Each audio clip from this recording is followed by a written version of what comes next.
اعوذ باللہ من الشیطان الرجیم بسم اللہ الرحمن الرحیم وما كان لمؤمن ولا مؤمنة اذا قضى الله ورسوله امرا ان يكون لهم الخيرة من امرهم ومن يعص الله ورسوله فقد ضل ضلالا مبينا۔ جب اللہ اور اس کے رسول کسی بات کا فیصلہ کر دیں تو کسی مسلمان مرد یا عورت کو اس کے معاملہ میں کوئی اختیار نہیں رہتا، اور جس نے اللہ اور اس کے رسول کی نافرمانی کی وہ کھلے طور پر گمراہ ہو گیا۔ یہ سورہ احزاب کی آیت ہے۔ احزاب حزبن کی جمع ہے۔ حزب کہتے ہیں ٹیم کو، جماعت کو، گروہ کو، سموہ کو۔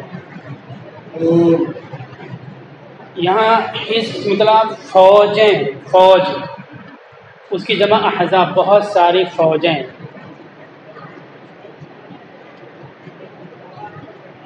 جب مدینہ کو بہت سی فوجوں نے گھیر لیا تھا، اس مناسبت سے یہ کچھ آیتیں اس میں ہیں، اس میں احزاب کا لفظ آیا تو وہاں سے لے کر کے اس پوری صورت کا نام احزاب رکھ دیا۔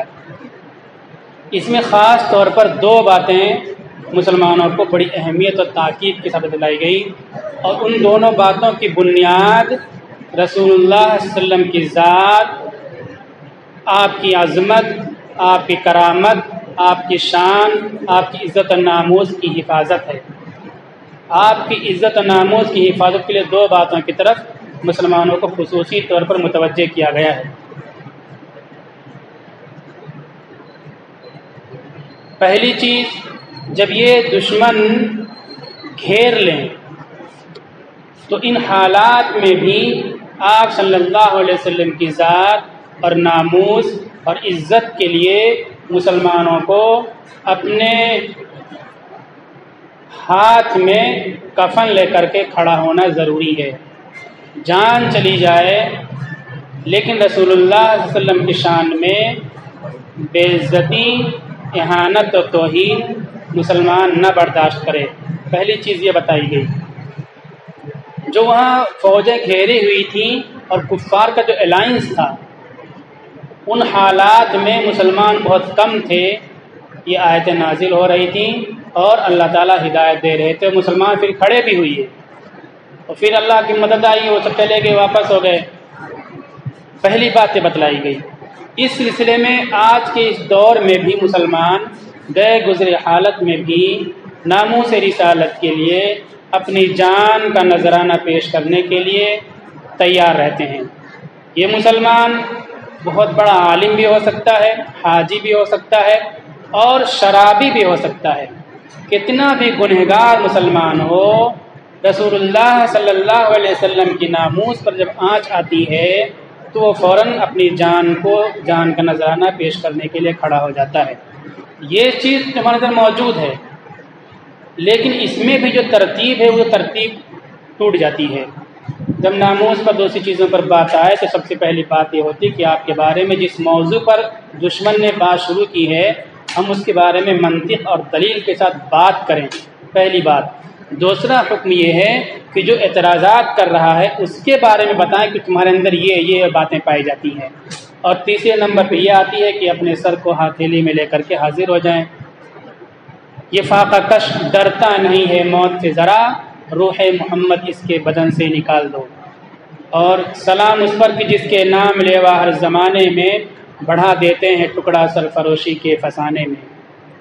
میں نے اس سے پہلے کہا تھا سورہ انفال، سورہ توبہ، ہر مسلمان موجودہ حالات میں ہر حال میں پڑھے، اس کا ترجمہ پڑھے، اسی کے ساتھ سورہ احزاب کا ترجمہ پڑھے۔ سورہ احزاب میں بھی جو حالات ہیں ان کے بارے میں پوری رہنمائی موجود ہے۔ ایک دن مرنا ہے اور موت آنی ہے۔ مریض بن کر کے مریں تب بھی مرو گے، اور مر کر کے شہید بنو تب بھی مرو گے۔ شہید کا مقام مرتبہ بہت اونچا ہوتا ہے، ہم اس موضوع کو چھوڑتے ہیں۔ دوسری چیز اس میں یہ کہی گئی ناموس رسالت کے لیے، اسلام کے لیے اور آپ کی عزت اور عظمت کے لیے کہ اللہ اور اس کے نبی کا جو حکم مسلمان کے سامنے آئے تو اس حکم کے سامنے اپنی خاندانی روایتوں کو، اپنے دلی جذبات اور آرزوؤں اور تمناؤں کو قربان کر دے۔ ہم اس میدان میں کمزور پڑ جاتے ہیں۔ پہلے میدان میں تو بہت آگے ہیں، فوراً ہم اتر جاتے ہیں سڑکوں پر اور دوسری چیزیں کرنے لگتے ہیں۔ اس میدان میں کمزور ہیں، اور خاص طور پر جو آیت نازل ہوئی کہ یہ لوگ گمراہ ہیں کہ اللہ کے نبی کا حکم آ گیا اور اپنے خاندانی روایتوں کو پکڑے بیٹھے، اللہ کے نبی کی بات کو نہیں مانتے ہیں، یہ گمراہ ہیں۔ اور آپ حاجی صاحب بھی ہو، آپ نمازی بھی ہو، اور آپ دیندار بھی ہو، آپ جبہ کپڑا امامہ سب کچھ باندھے ہوئی ہو، لیکن خاندانی روایت کو اللہ کے نبی کے فرمان کے مقابلے میں نہیں چھوڑتے ہو تو قرآن اعلان کرتا ہے یہ فقط ضل ضلالا مبینہ، کھلی ہوئی گمراہی میں ہے۔ تو جو آیت ہم نے تلاوت کی، دوسری بات جو ہے ناموس رسالت کے لیے، اسلام کی عظمت کے لیے قربانی کی، اس پر بھی میں فوکس کر رہا ہوں اور اس آیت کی اس لیے تشریح کر رہا ہوں۔ ہم لوگ اس میں کمزور، پہلے معاملے میں کمزور نہیں، ماشاءاللہ اللہ تعالیٰ اور حوصلہ اور ہمت دے مسلمانوں پر، حالات جو ایسے آ رہے ہیں اور ہمت مل رہی ماشاءاللہ۔ اس معاملے میں کمزور ہیں، یہ کمزوری ہم کو دور کرنی ہوگی کہ اللہ کے نبی کا حکم آ گیا اور بوڑھی امی کا حکم آ گیا، ابا کا دادا کا حکم آ گیا تو ابا دادا کی بات کو لے لیتے ہیں اور اللہ کے نبی کا حکم چھوڑ دیتے ہیں، اس میں ہم کمزور ہیں۔ معاملہ یہ ہوا کہ حضرت زید رضی اللہ تعالیٰ عنہ جو عکاظ کے بازار میں بچے تھے، ان کو کسی نے بیچ کیا تھا پکڑ کر کے، اور بکتے بکتے رسول اللہ صلی اللہ علیہ وسلم کے پاس آئے تھے۔ میں نے اس سلسلے میں تفصیل بتلائی تھی۔ پھر آپ نے ان کو اپنی اولاد کی طرح پالا اور اپنے پاس رکھا، پھر ان کے باپ آئے لینے کے لیے، پھر یہ ہوا ہدیہ تحفہ نیتا سب، تو آپ نے فرمایا کہ یہ بات ہے آپ کا بیٹا جانا جلد لے کے چلے جاؤ۔ یہ سب ضرورت نہیں تھی ہم کو ہدیہ تحفہ کی اور اس سے سفارش لمبی چوڑی باتیں کرنے کی، آپ کا بیٹا جانا ہے تو لے جاؤ۔ تو ایسی محبت کا معاملہ کیا کہ حضرت زید جانے کے لیے تیار نہیں ہوئے، باپ کی محبت اس طرح۔ تو یہاں ایک بات ہمیں معلوم ہے کہ ہم اپنے ملازمین اور نوکروں کے ساتھ اس طرح معاملہ کریں کہ وہ ہم کو اپنا باپ سمجھیں، اپنا بڑا بھائی سمجھیں، اور اپنا گھر ہمارا گھر سمجھنے لگے نوکروں کے ساتھ۔ تو جو محبت معاملہ کیا تو بیٹا بنا لیا، زید ابن محمد، یہ لوگ بولنے لگے صلی اللہ علیہ وسلم محمد کے بیٹے۔ تو ان آیتوں میں یہ بھی کہا گیا کہ جو جس کا بیٹا ہے اپنے باپ کے ساتھ پکارا جائے اور باپ کی طرف اس کی نسبت ہو کہ جس کا بیٹا نہیں ہے، محبت کی بنیاد پر اس کا بیٹا نہیں کہا جا سکتا۔ پھر آگے آیت میں منع کیا گیا، اس کے بعد سے ان کا نام زید ابن حارثہ ہو گیا، یعنی باپ کے نام سے۔ بہت سے لوگ بچوں کو گود لیتے ہیں اور اس کے باپ کا نام کٹوا کر کے اپنا نام لکھوا دیتے ہیں، یہ اسلام میں جائز نہیں ہے۔ غریب بچوں کو، یتیم بچوں کو اور دوسرے بچوں کو گود لے سکتے ہیں، ان کی پرورش کر سکتے ہیں، اچھی تعلیم کیجیے، آپ تربیت کیجیے، ان کو آگے بڑھائیے، پراپرٹی زیادہ میں حصہ دے دیجیے ان کو دکان مکان میں، لیکن آپ ان کے باپ نہیں ہو لیکن باپ کی جگہ پہ نام لکھ رہے ہو، یہ گناہ ہے، ایسا نہیں کرنا چاہیے۔ لوگ ایسا کرتے ہیں، یہ آیتیں آگے جو نازل ہوئی اس میں یہ تنبیہ کی کہ اس کے بعد رسول اللہ صلی اللہ علیہ وسلم محمد بن حارثہ کہنے لگے، صحابہ بھی کہنے لگے زید بن حارثہ کہنے لگے، زید بن محمد کو کاٹ دیا، صحابہ نے بھی کہنا بند کر دیا۔ اب یہ جب جوان ہو گئے، بڑے ہو گئے، غلام تھے، فارس عجمی تھے، جب جوان ہو گئے شادی کی بات آئی تو شادی جو ہوئی ان کی حضرت زینب بنت جحش سے شادی کا پیغام رسول اللہ صلی اللہ علیہ وسلم نے بھیجا۔ یہ رسول اللہ صلی اللہ علیہ وسلم کے خاندان کی تھی، قریش تھی، ہاشمی تھی، رسول اللہ کے خاندان کی تھی، آزاد تھی، اور وہ غلام تھے دوسرے خاندان کے، کمزور۔ تو عربوں میں یہ چیز رائج تھی کہ اپنے خاندان میں شریف گھروں میں شادی لڑکیوں کی کریں گے، کمزور برادریوں میں نہیں کریں گے۔ تو حضرت زینب نے منع کر دیا، ان کے بھائی عبداللہ انہوں نے منع کر دیا کہ یار غلام سے شادی کریں گے، جو غلام کبھی رہا۔ تو اس پر یہ آیت نازل ہوئی کہ جس چیز کا اللہ اور اس کے رسول فیصلہ کر دیں کسی مسلمان مرد عورت کو، ان کے معاملے میں دنیاوی دینی معاملے میں تو ماننا ہی پڑے گا، ہم مانتے ہیں، لیکن دنیاوی معاملے میں نہیں مانتے ہیں۔ دنیاوی معاملے میں اگر فیصلہ کر دیں تو مسلمان مرد عورت کو کوئی اختیار نہیں رہتا ہے، اس کو ماننا ہی پڑے گا۔ اگر مانتا ہے تو مومن ہے، راہ راست پر ہے، اگر نہیں مانتا ہے تو کھلی ہوئی گمراہی میں ہے اور اسلام کو گویا نہیں مانتا ہے وہ، یہ تاکید آ گئی۔ تو جب یہ بات پہنچی حضرت زینب تک تو فوراً کہا کہ میں اللہ اور رسول کے فیصلے کو مانتی ہیں اور میں شادی کے لیے تیار ہوں۔ ان کے بھائی نے سنا تو وہ بھی تیار ہو گئے۔ دیکھیے یہاں سے کیا پتہ چلا کہ دوسری برادری میں شادی کرنا چاہیے، یہ سنت سے ثابت ہے، یہ قرآن سے ثابت ہے۔ اللہ کے نبی نے اپنے خاندان کی لڑکی کی شادی دوسری برادری میں کرائی، اس کے علاوہ اور بھی دوسرے لوگوں کی شادیاں دوسری برادری میں اسی وقت ہوئی۔ چونکہ یہ اسلام میں جو ذات برادری اونچ نیچ نہیں ہے یہ، بلکہ ایک پیشہ ہے، ہاتھ کا پیشہ۔ اس طرح سے میں اس پر بعد میں تھوڑی بات کروں گا، وقت بچے گا تو۔ ان کی شادی ہوئی، اس کے بعد حضرت مقداد بن اسود کا نکاح زباعہ بنت زبیر سے ہوئی، یہ مجھے خاندان کی تھی۔ حضرت بلال رضی اللہ عنہ کیسے غلام تھے، کس طرح مکہ کے گلے میں گھسیٹے جاتے تھے، رنگ کیسا تھا، ہم بار بار سنتے رہتے۔ ان کی شادی حضرت عبد الرحمن بن عوف مشہور صحابی ہے، ان کی بہن سے ہوئی، اور حضرت ابو حذیفہ رضی اللہ تعالیٰ عنہ نے اپنے آزاد شدہ غلام سالم کا نکاح فاطمہ بنت عجرہ سے کیا۔ یہ تفسیر قرطبی جلد 14 صفحہ نمبر 187۔ دیکھیے کمزور برادریوں میں اپنی اعلیٰ خاندان کی لڑکیوں کی شادی کی جا رہی ہے، یہ حدیث سے ثابت ہے، سنت سے ثابت ہے۔ حضرت اور